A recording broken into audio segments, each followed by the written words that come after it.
Hey folks, great to have you all here today. I'm Donnie Burkholz, and I basically do research on trends in tech, but not nearly as extensively or awesomely as Nicole does, who's going to be talking about it for the next half hour or so. I don't want to take up all of her time because I used to be in academia myself, and I'm very familiar with the technique of the introducer taking 10 minutes of somebody's 45-minute seminar to sit around talking about how cool they are. So without further ado, I have been very impressed by Nicole's work on the State of DevOps report. You should check it out, and she's going to talk to you more about it.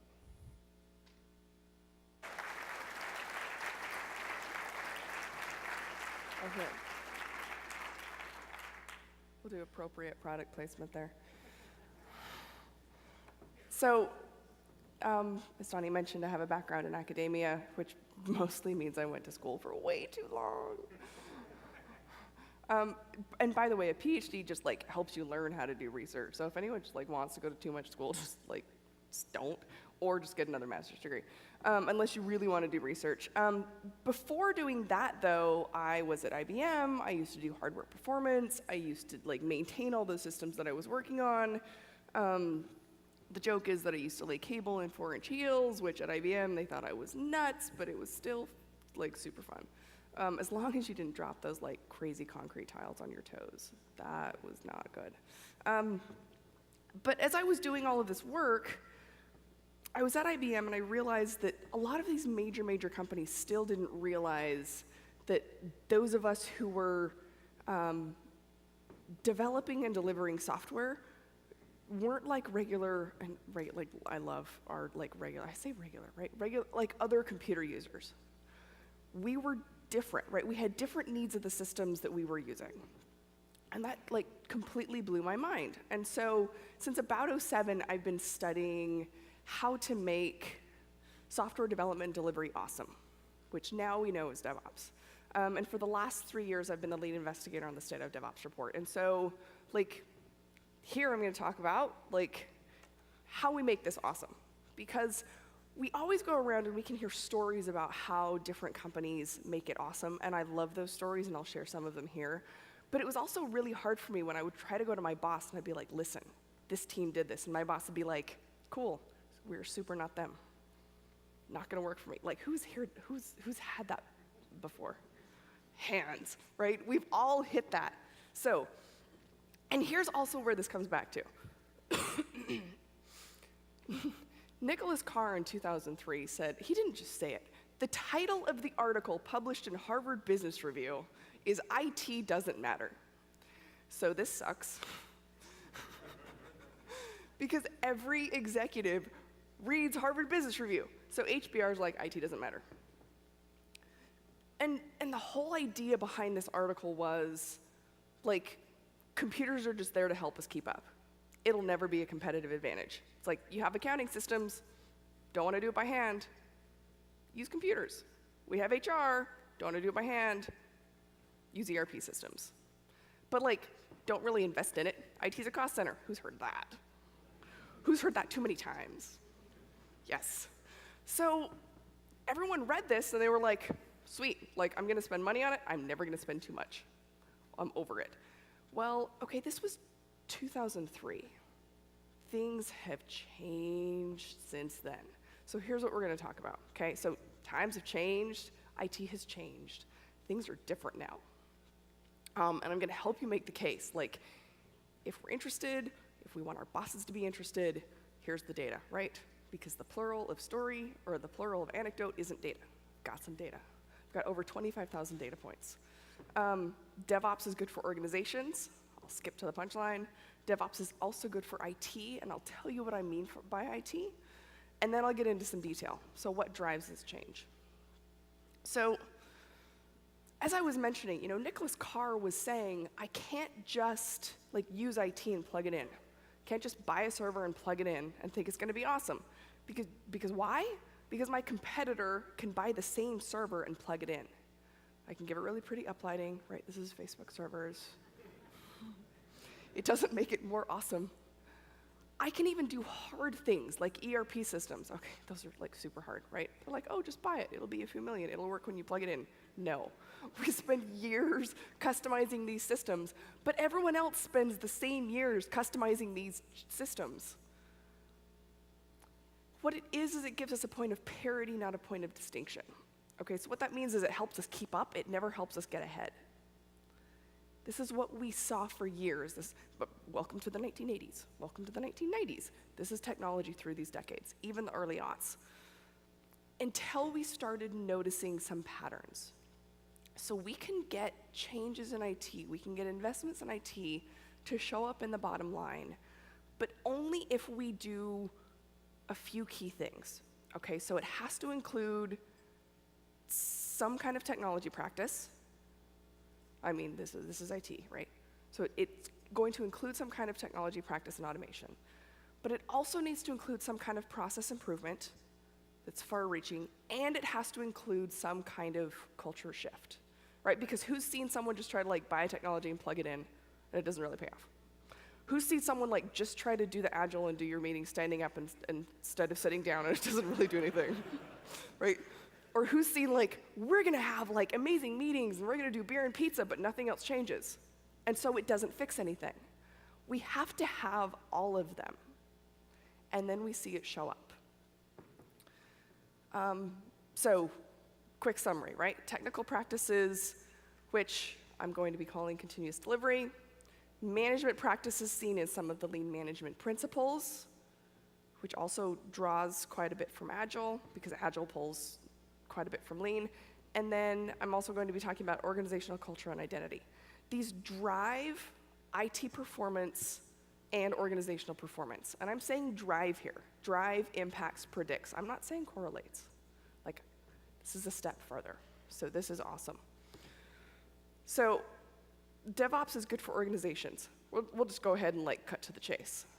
High-performing IT organizations. So when I do my analysis, I do this analysis where I throw all the data in according to the IT performance variables, which I'm going to talk about in a minute. And I'm okay, sort this. Sort this out, and it sorts into 3 piles. And because I'm super creative, I call them high, medium, and low, because that's how they sort. Where all the awesome is together, all the not so awesome is together, and all the mediums together. When I compare the high and the low, high compared to low, they are twice as likely to exceed profitability, productivity, and productivity. Profitability, productivity, and market share. So we're seeing it show up in the bottom line. So the little asterisk next to the 50% higher market cap growth over 3 years, that's when I also compare high and low. That asterisk is there because that analysis was only available for a subset of the data that I had for companies that were both large enough and that were traded on the public stock markets and that volunteer their company data, right? So it doesn't necessarily apply to everyone because not everyone's traded. Still awesome. Okay, so for people who only wanted that, you can go get coffee or something. Some people only want this slide and they're out. It's totally fine. Take a picture, we're good. Here, I'll sit here, I'll look like I'm saying something important. Okay, DevOps is also good for IT. And here's what I mean by IT. So something that is also really important when we do research is having a really good definition. And people who do measurement and metrics in your work have probably come across this, right? We need to have a very clear definition of what it is we're measuring. Otherwise, we just talk past each other or yell past each other all the time. So this is what we mean when we say IT. For IT performance, particularly in a DevOps context, we use both throughput and stability. And we do this for a few different reasons. One reason is because we're talking about 2 different key populations of users, right? Developers and operations. And developers want to get changes into production as quickly as possible. So throughput, right? This is a really great indication of doing your job well, getting code through quickly. So this is deploy frequency and lead time for changes. Okay, and it's not necessarily getting it all the way through to the customer, it's the ability to deploy code. And lead time for changes, code commit to code deploy. Okay, now, the other side is the stability side of the metrics. And this is because this speaks very, very well to the up side of the house, right? We want to be able to keep those up. This is mean time to recover, mean time to restore, and change fail rate. So that's one reason that we use these 2 metrics, these 2 sides of the metrics. It speaks to the 2 major populations. Another good reason is because these 2 things are in tension, right? Like, it's kind of a good yin and yang. A related third reason is that it's really hard to game one without like completely like screwing up the other one. So it's good to have some metrics that are at tension. So remember how I said that I do that analysis where like I throw it all in and they fall into 3 groups? This is something that's super, super cool, so pay attention to this. They all fall together. The high performers are doing awesome at throughput and stability. I'm not seeing trade-offs in 3 years of data and 25,000 data points across 25,000 teams. So for years, okay, so by the way, like someone in here who loves ITIL, it's fine. We still love you, right? Bridget said everyone's different. Super hard. So someone's gonna hate me. ITIL has implied for years, I know they've never told us, it's not a citation, it's fine. They've implied, they've suggested, they've hinted, they've whispered in back alleys that if we go, like we have to tamper down on speed in order to get stability. Like we've been hearing this for a long time, right? Like for people who love ITIL, I know that like they haven't told us this directly, but like we've been being told this for a really long time. It doesn't show up anywhere in the data. I'm not seeing trade-offs. People who are killing it everywhere. People who are sucking at it, suck everywhere. People who are hanging out in the middle still aren't doing very many trade-offs. If I see trade-offs, it's in the middle, but there still aren't very many. They tend to like hang out in the middle, which means quite often if you're trying to like slow down on speed in order to get stability, you're also slowing down your stability. So, high-performing DevOps teams in the 2016 report, which just came out June 22nd, high versus low, they are more agile. We're seeing 200 times more frequent deployments. You can get code out faster, and over 2,500 shorter lead times. Also more reliable. So this is our stability metrics. 24 times faster recovery from failures, and 3 times lower change fail rate. Where change fail rate is any kind of incident, service outage, emergency change fix until you like get your site back up or anything back up. So this is also what we see over time. So the yellow line are those high performers. And really look at deploy frequency. Look at how that really, really, really takes off in this last year. So, as I mentioned, DevOps promises and delivers more throughput and more stability in tandems without the trade-offs that ITIL is suggesting, okay? So let's talk about what it means for us. If you're more agile, think about what this means for your company or your team or your organization or what it can mean for the business, right? We all hear the business. New content delivery, being able to pivot when you need to pivot, value and savings around A/B testing, value around speed to market, compliance and regulatory changes, security. I mean, how often do you keep hearing from someone like a couple levers up the org chart that we have to be able to respond to customer needs or we have to be able to beat our competitor to market? Has anyone here heard this? If we can push code quickly, we can get that out. Has anyone here heard of Slack? Do you guys use Slack? Do you know that Slack started as a gaming company? And that didn't work. But they were able to pivot because they can push code quickly. So they just were like, gaming's not working, JK. JK, we're gonna do chat, and it's gonna be great. What happens if you can only push code once or twice a year? They're probably still a gaming company. Actually, they're probably not a company. Now, there's also a value around being able to do A/B testing, right? Which means we can do quick experiments, we can figure out what's working, and then we can pull out what's not working. But we have to be able to push code quickly to be able to do that. Now, for years, Ronnie Kohavi was at Google, and then he went to Microsoft, and he was like trying to convince Microsoft, like, we need to be doing this A/B testing, and Microsoft's like, no. We're gonna be fine. We know what our customers want. We will build it. Because who here, like, all of your product team and your executives design and build really good things that we think are going to deliver value, right? I mean, who shows up to work and we're like, I'm going to build something that's going to suck? No. But we aren't very good at knowing what our customer wants. We just aren't. Well, especially look at Microsoft. That's a very, very mature product. Office has been around forever. The things that they do have been around forever. So they're like, we don't need this. Ron and Kohavi finally convinced them to build it. Turns out only 1/3 of very, very well-designed products actually improved the key metric that they were supposed to improve. So being able to have the framework in place, the technology in place, to be able to push that code quickly, evaluate what's working, evaluate what's not, and pull out what's not working is really important. Because what do we want to do with the other 2/3 of our time? Not push out code that's not working. I'll go sit on a beach somewhere. Okay, let's also think about what this means in terms of stability. Again, value and savings around uptime, reliability, still compliance and security. I mean, really, let's think about MTTR and change fail rate. It's stability, but it's also like how fast we can push code to fix things. There's also the reputation costs and the reputation value around uptime, compliance, and security. So we all know the Netflix case. Are we all familiar with this case? When Netflix went down several years ago? There were huge reputational gains around this.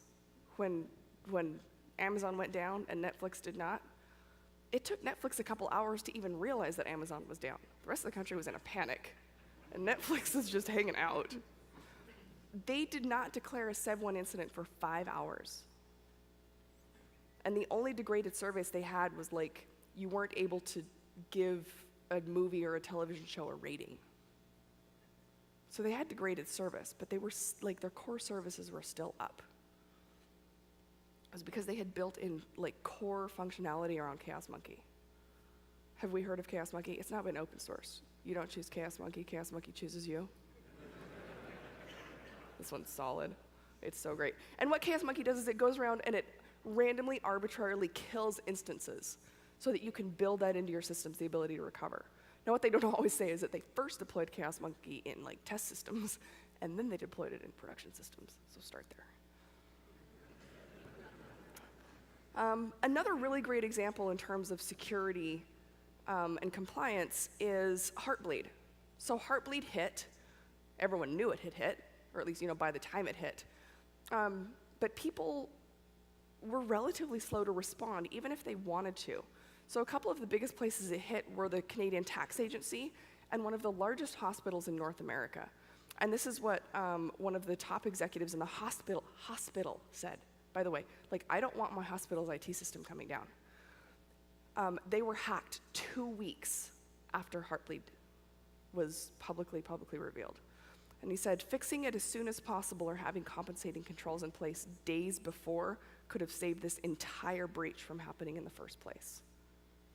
So sometimes I go talk to customers and they're like, I don't need to move fast. I have no competitors. I'm in the federal space. I'm the only one here. Well, that's awesome. Like, high five. But what about security? What about federal regulations? We still need to be able to respond. Okay, so this is what we've covered so far. IT performance is both throughput and stability. Both are possible without trade-offs. IT performance gives us money. So what drives IT and organizational performance? Okay, so again, we know what IT performance is. Gives me org performance. Step 1. Step 2, question mark. Step 3, profit. I love you guys. Okay. 2015, this is what our study found. Continuous delivery makes our work better. So for continuous delivery, it was comprehensive, fast, and reliable test and deployment automation. Those two things, test automation, deployment automation, is a key piece of continuous delivery. Trunk-based development and continuous integration. Oh, trunk-based development is new in 2016. So pretend that just says continuous integration. teaser, spoiler alert. And then application code and application and system configuration in version control. We wanted version control, but we wanted like version control all the things. So in 2015, we started by taking a look at those and how they form up continuous delivery. Once we hit that continuous delivery box, all the arrows after that are predictive. So you can use words like predict, drive, impact. So continuous delivery impacts, drives, predicts higher levels of IT performance, where IT performance is throughput and stability. I had to break out lower change fail rate because statistics. Like if you want to have like a super nerd out session about factor analysis, we totally can, about why those are two different things. The other great thing is that it actually decreases deployment pain. It makes the work feel better, which is the best part. Because like some days, like sure, I want my company to make money because I need a paycheck, but some days, I just need to go home before 10 o'clock at night. And I need to not panic when I push code to production. And the other thing that's really awesome is that IT performance is predictive of higher levels of org performance, productivity, profitability, and market share. Okay. So a good story around this is from Yahoo. They said, we never had testability before, and we have it now. We have this experience, we know it's working, and we know it's working with controls. They're using automated config and deployment of 250,000 nodes. They can deploy up to 140,000 node configs in 8 hours, and they can patch the entire infrastructure within 6 hours of a patch being made available. Think of the Heartbleed situation here.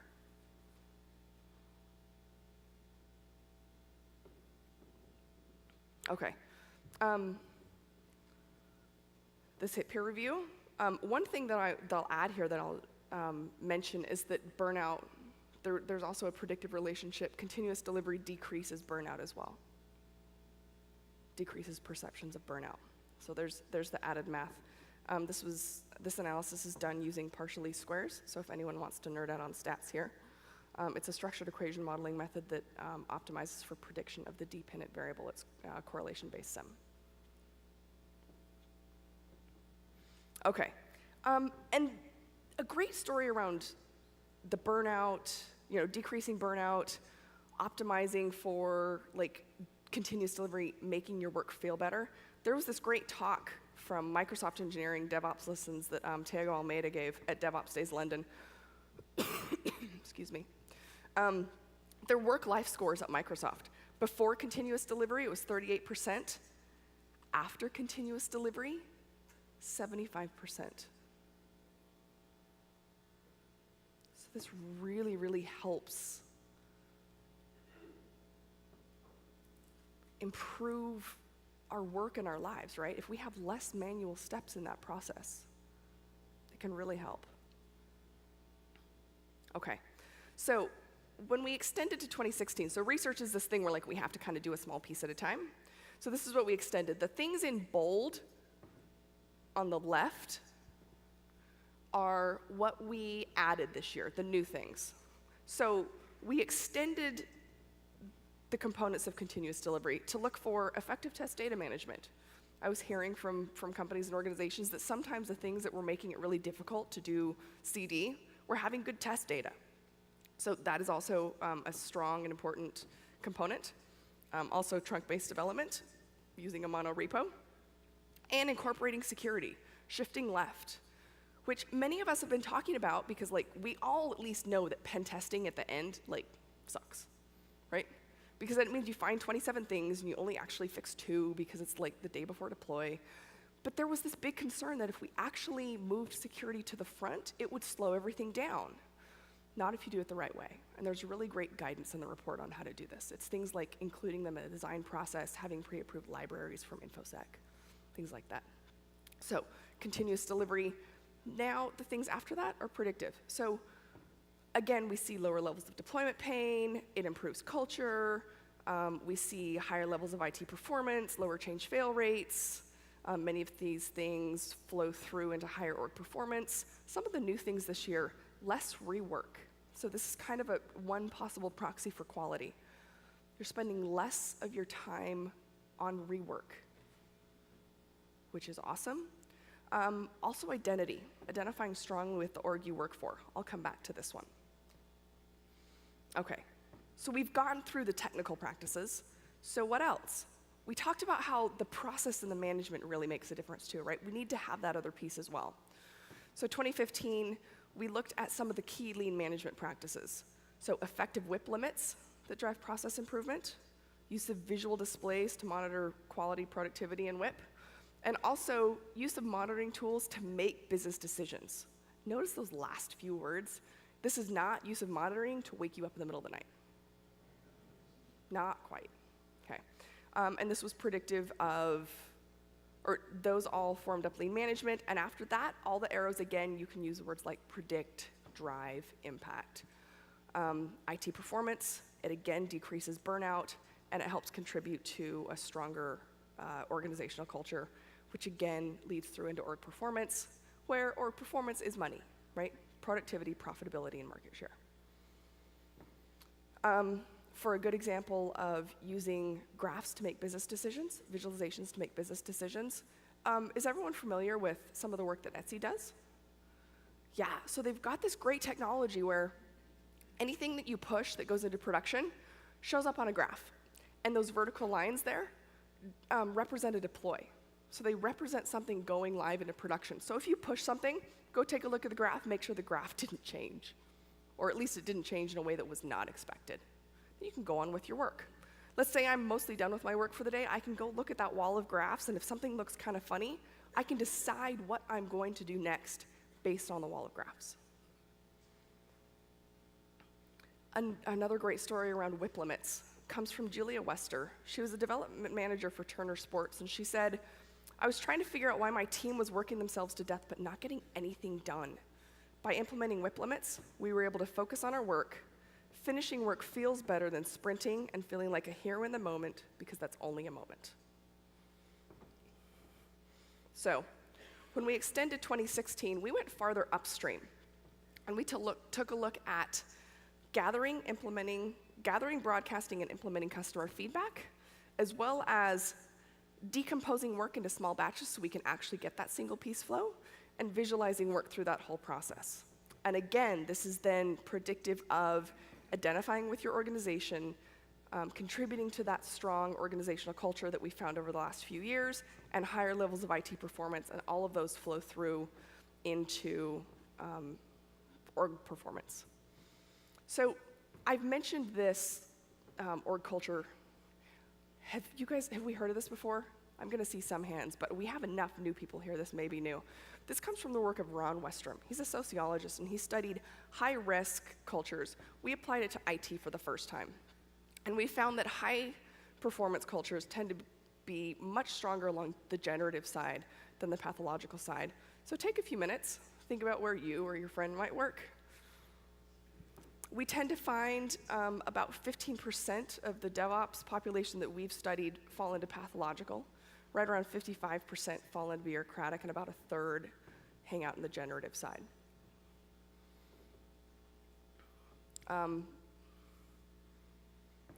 Identity was another big piece this year. So we took a look at identity. These are the items that we used. It's adapted from work from Conconali et al. In MISQ. Identity was nice because it helps us understand, and this resonates for a lot of us, right? If I'm doing really awesome work, I want to do more of it, and I want to do better. And this was highly correlated to employee net promoter score as well, where other studies out of HBR have shown that employee NPS is also predictive of organizational performance. These things line up really, really well with Google team performance as well. For years, I've been beating on this drum, and people are like, oh, Nicole's the culture girl. All she wants to do is talk about culture. Google did a study, and they actually expected to find the perfect mix of what would make the perfect team. It would be a data scientist, and it would be a Java programmer, and it would be a database person, and that would be like their perfect team. No, do you know what they found? They found out that team dynamics is the most important thing.